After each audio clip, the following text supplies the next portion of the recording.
Hey, LA Progressive friends and family and readers and viewers, Dick and Sharon here again to talk to Bill Blum, who is a former judge, death penalty defense attorney, author of 3 legal thrillers published by Penguin Putnam, and a contributing writer for the California Lawyer magazine, for The Progressive, for Truth Dig, and for the LA Progressive. And we're so grateful to have Bill join us. Bill, you're just so generous with your knowledge.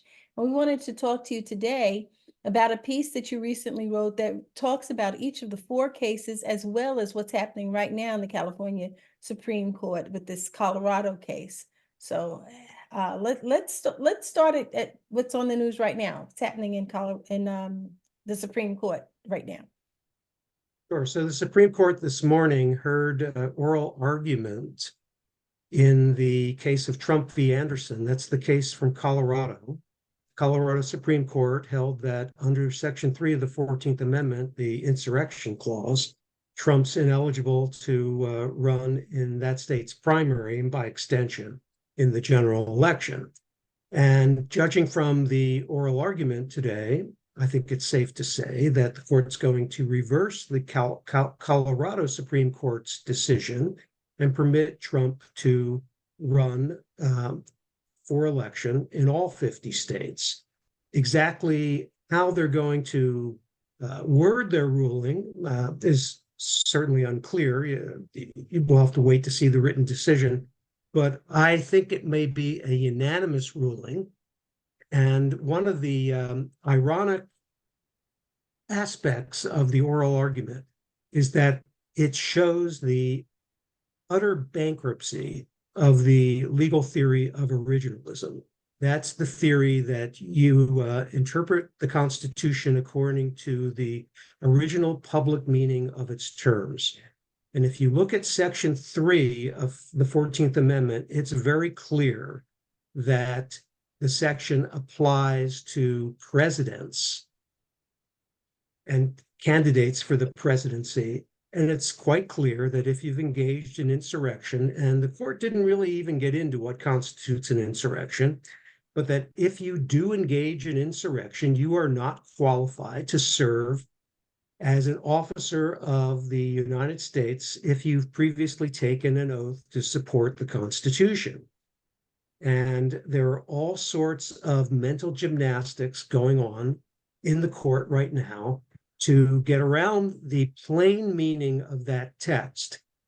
And they include arguing that the president is not really an officer of the United States, but even though he holds an office of the United States. I mean, this reminds me of medieval debates about how many angels can dance on the head of a pin.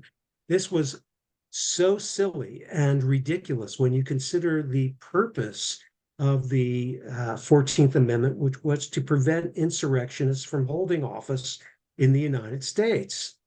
And the idea that it doesn't apply to the president is that the section says senators, representatives, and electors, and then it says, and anyone holding an office in the United States shall be ineligible to hold an office in the United States if they've taken an oath to support the Constitution. The reason why the term president doesn't appear and those other offices do is that senators and representatives are not considered officers of the United States, nor are electors considered officers of the United States.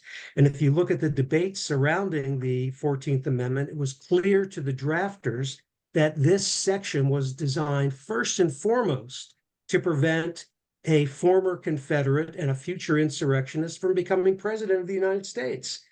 So if the court somehow tries to get around this by saying the president isn't an officer of the United States, I think that it will lose even more legitimacy than it has lost thus far.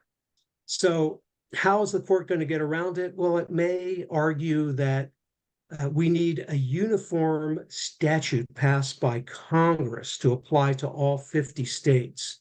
And there once was a statute that authorized the Attorney General to go after insurrectionists to prevent them from holding office. That was passed in 1870, but it was basically repealed by an overhaul of federal statutes in 1948.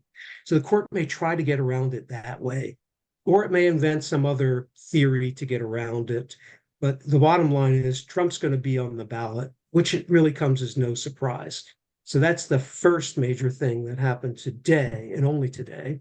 The second major thing that's coming down across the news is that the special counsel investigating Joe Biden for having classified documents in his home in Delaware has filed a report, and that report clears Biden of criminal wrongdoing, but does cite him for being what I'll say is very negligent and willfully taking classified documents and keeping them in his home. And according to the press reports that I've read, the special counsel said, well, we don't think we can prove beyond a reasonable doubt that Biden violated criminal law because he would argue in front of a jury that he's an old man with a faulty memory. Now, with that kind of language in the special counsel's report, you have to ask, why is Biden still running for president? Why doesn't he step down, claim that he did a lot of good things domestically, which he did, and open the door to someone younger to face Donald Trump and beat Donald Trump? But with this kind of press coverage and this kind of special counsel report now coming out on the heels of Biden's approval rating, which is somewhere in the neighborhood of 40%, it doesn't look very good for the Democrats. So that's the second thing that happened. So the other thing that's going to happen shortly, just let me finish one last thing. Next week is that Trump's going to petition the Supreme Court to take up the District of Columbia Court of Appeals ruling on the immunity question. Yeah, I was going to say I followed the conversation around the Colorado case this morning on television. I listened to it, and I would say for someone who is not a former lawyer or judge and part of the general public, the basic argument that he's not an officer and it wasn't an insurrection just seems preposterous to the general public who don't know the ins and outs of laws. And it did seem, I mean, I listened to it. So Trump's lawyer was obviously on his A game, very glib, very smooth, interacted well with the justices. And the Colorado folks got hung up, and commentators are saying, really, there was a case to be made and they did not make it. So I'm worried about that. And then what's said about Biden, it's kind of getting to be too late in the game. I mean, 2 years ago, when he got elected, Biden said he was going to be a one-term president and turn it over to somebody else. And he should have been held to that. I'm just terribly worried. And then the point of your long article that goes through all the cases is, I mean, Trump has spent, it said, $50 million with the main point of delaying the decisions until after the elections. And if he gets reelected, then he can wash away everything he's being accused of. So your question? That's right. Do you So see it that way? as far as, yeah, I think you've stated it correctly. These three things are all happening at once. Trump's strategy in his cases is less about defending himself on the merits, because he doesn't really have much of a defense, but is centered on delaying the prosecutions. And he's done a pretty good job of that. He's delayed the federal election subversion case brought in the District of Columbia by Jack Smith. That trial date of March 4th has been vacated. The case was on appeal before the DC Circuit Court. DC Circuit Court affirmed the trial court's ruling saying that Trump was not immune. Now Trump will take that petition to the Supreme Court. We don't know what they'll do with it. We don't know how long they'll decide what to do with it. But it's getting to the point where a trial in that case is, before the election, is looking dubious. The Florida documents case has always been before a judge, Eileen Cannon, who appears to be so biased in favor of Trump that the trial date previously set for May seems all but certain to be vacated. The Georgia case, prosecuted by District Attorney Fulton County, Fonnie Willis, doesn't appear that that's going to go forward anytime soon. There's no trial date set. She wanted a trial date of August, but now she's been caught up in this scandal involving one of the special counsels that she's hired with whom she has a relationship, which leads us back to the New York case brought by Alvin Bragg, which was the first criminal case filed against Donald Trump, and that's set for trial March 25.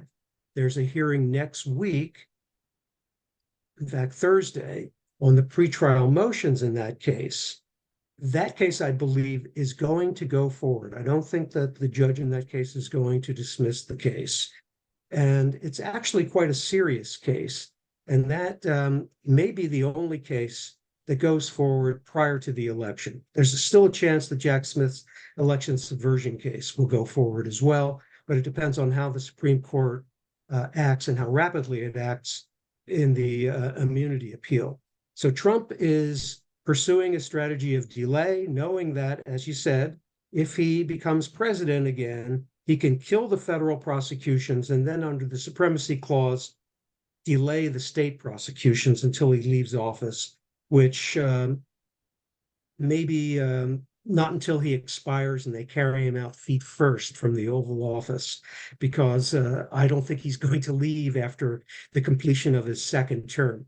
We are in, it seems to me, the beginning of a constitutional crisis, a real constitutional crisis. And maybe that's the takeaway from all of these late-breaking developments.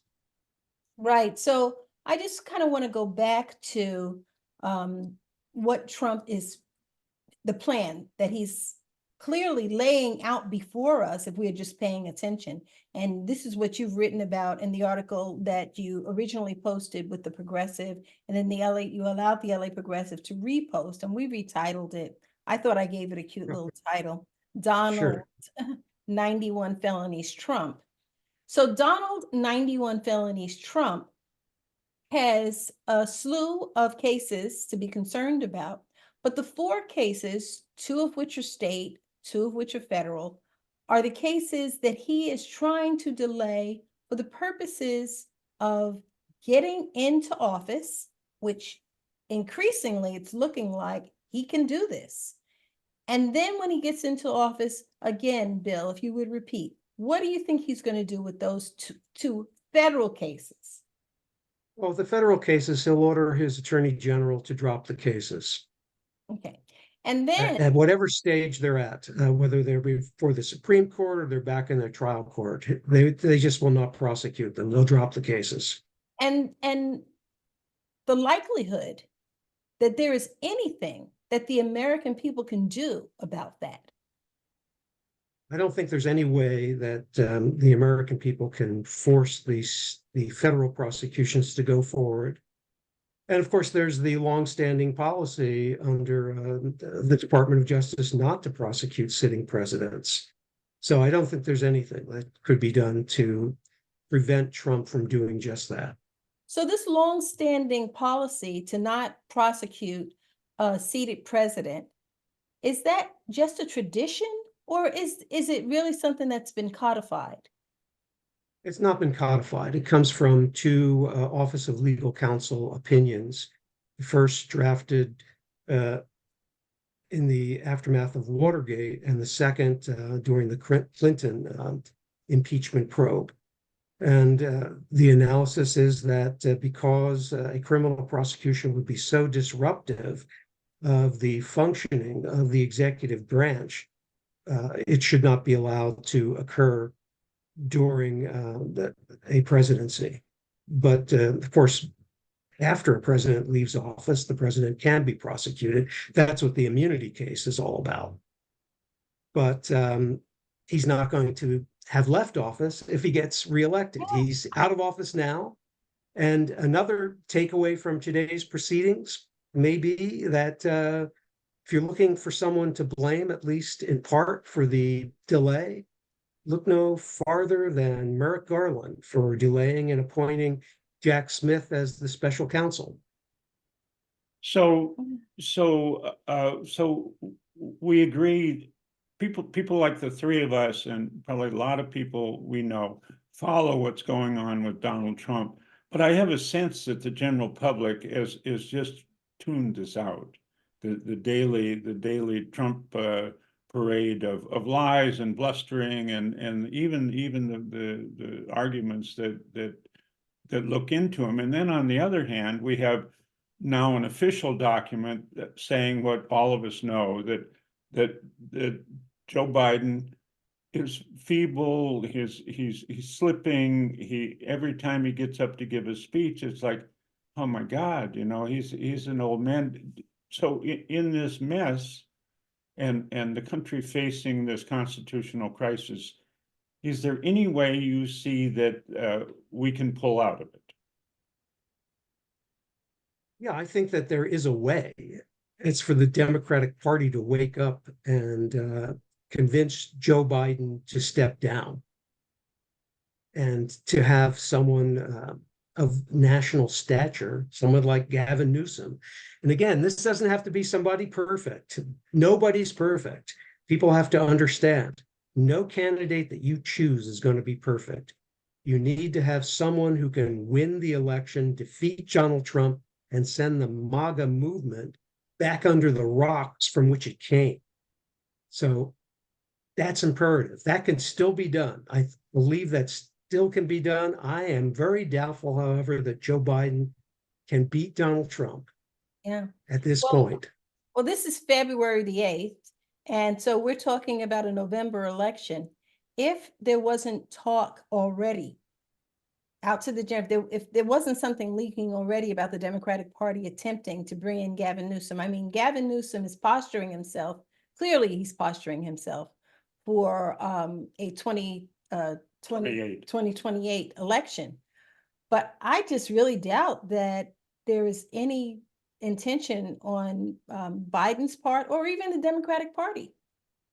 I think that, we're just up the creek with no paddle. But We might be. But the polls keep coming in that Biden is further and further behind, and his approval rating is lower and lower. And the Democratic talking heads, the party's talking heads say, well, the public will wake up that the economy is really good. And I think the economy is really good for Wall Street. But the rebuttal to that is Trump's people who get people coming out of grocery stores and say, I just spent $28 for a piece of chicken. A slab of chicken. And that's truth. Whereas most of us, I mean, we look at our IRAs and we care about our investments, but a lot of people don't have investments. Anyway, that's not top in mind the way a tank of gasoline is, or a stop at the grocery store. I mean, I think at some point the Democrats are going to recognize that they're going to lose this election, and Biden will drag down enough Senate candidates and House candidates that will face a government with both houses of Congress, the Supreme Court, and the president in the hands of an increasingly crazy right-wing Republican Party. And I would like to know if you have a recommendation for a West Indian island that we could move to. I'm not going to the West Indies. I'd like to find that. It doesn't have to be the West Indies. Let's not limit ourselves. Yeah, he picks the West Indies if I have family there. But go ahead. I do think that there is a way for Democrats to counter the messaging of Trump. You talked about people coming in and out of the grocery store and being aghast at how much money they spent. Democrats would have to remind the public of what it was like going into the grocery store during Trump's last year in office. I took photographs when I went into Gelson's grocery store of empty shelves. I remember when I couldn't find toilet paper. Yeah. This wasn't very long ago. So there are ways to do that, assuming that you have someone else other than Biden as your standard bearer, I think you still have a good chance. You have appeals to women who don't want their right to reproductive freedom and maybe even birth control taken away from them. You have people who believe in unions, who don't want to see union rights decimated more than they have been. You have people who believe in some kind of economic equality, who don't want to see additional tax breaks for the super rich. We don't want to see books banned. We don't want to see music banned. We don't want to have Trump and the MAGA movement tell us what we can listen to, what kind of celebrations we can have. There are all sorts of ways to counter the propaganda, but we have to have a standard bearer. And it's true that the average person doesn't pay close attention the way that we do to the nuances of the political movements of the day. They don't now, they never have. But in the coming months, people will become more receptive to the argument that the choices between authoritarianism or preserving this rickety democracy that we have. However, I don't think that Biden is the guy to preserve democracy. And I'm changing my view on this as of today. I think that next week you're going to see, and continuing through the weekend, you're going to see a barrage of bad publicity for Joe Biden. And if his approval rating's at 40% now, it's going to go down to 33% come Monday, come Tuesday. So I think this is a dire situation. And we have to tell people every opportunity we have that Trump is not a normal Republican candidate.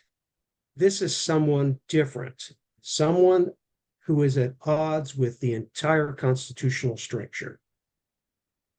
Yeah, I think you're right.